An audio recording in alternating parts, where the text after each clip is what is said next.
Ce qu'apporte la lune de Howard Phillips Lovecraft. Je hais la lune. Elle m'effraie, car lorsqu'elle éclaire certains lieux familiers et chers, il lui arrive de les rendre méconnaissables et hideux. C'était durant cet été spectral où la lune brillait sur le vieux jardin dans lequel j'errais, un été spectral de fleurs narcotiques et d'océans humides de feuillage qui faisaient naître des rêves sauvages aux mille couleurs. Tandis que je longeais le ruisseau peu profond, limpide comme le cristal, j'aperçus à sa surface des ondulations inhabituelles, ourlées d'une lueur jaune, comme si ces eaux paisibles étaient emportées par d'irrésistibles courants vers d'étranges océans qui n'existent nulle part en ce monde. Silencieuses et scintillantes, lumineuses et funestes, ces eaux maudites par la lune se hâtaient vers je ne savais où.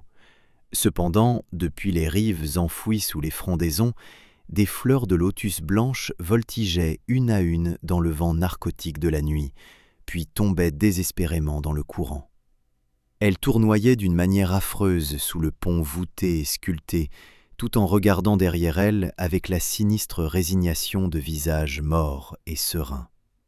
Je me mis à courir le long de la rive, foulant sans y prendre garde les fleurs endormies, rendu toujours plus fou par la peur des choses inconnues et par l'attirance qu'exerçaient sur moi ces visages sans vie.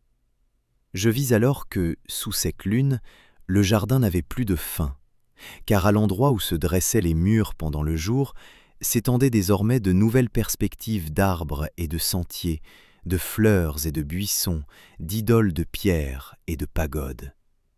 Le ruisseau, baigné d'une lumière jaune, y multipliait ses méandres entre les berges herbeuses et sous de grotesques ponts de marbre. Les lèvres des lotus, au visage mort, murmuraient tristement et m'ordonnaient de les suivre. Et je poursuivis ma marche jusqu'à ce que le ruisseau devienne une rivière et rejoigne, au milieu de marais aux roseaux ondoyants et de plages de sable étincelant, le rivage d'une mer immense et sans nom. La lune abhorrée brillait sur cette mer, et d'étranges parfums planaient au-dessus de ces vagues muettes. Lorsque je vis les visages de lotus y disparaître, je désirais posséder des filets afin de les capturer et d'apprendre d'eux les secrets que la lune avait apportés à la nuit. Mais quand la lune gagna l'ouest et que la marée silencieuse se retira de la sombre grève, j'aperçus dans sa lumière d'anciennes flèches que les vagues découvraient presque entièrement, ainsi que des colonnes blanches ornées de festons d'algues vertes.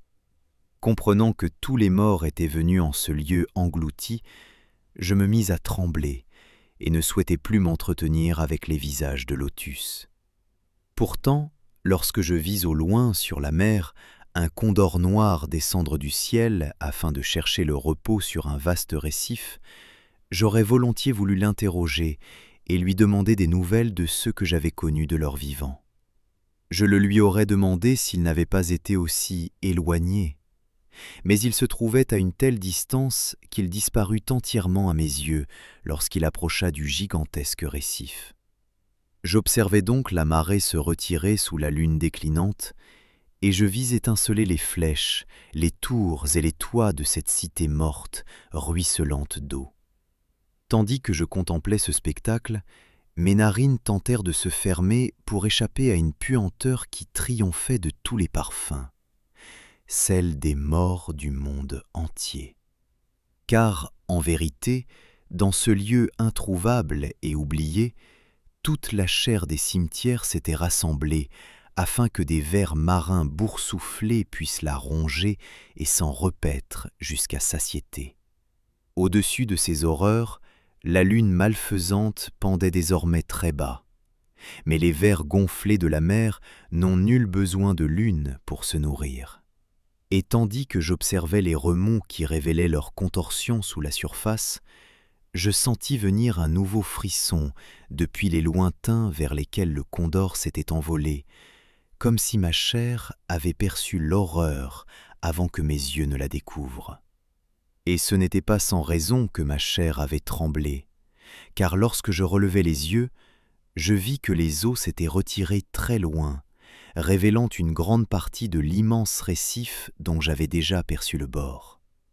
Je compris alors que ce récif n'était autre que la couronne de basalte noir d'une effroyable idole, dont le front monstrueux brillait à présent dans la faible clarté lunaire, tandis que ses sabots infâmes devaient racler la vase infernale, à des milles sous la surface.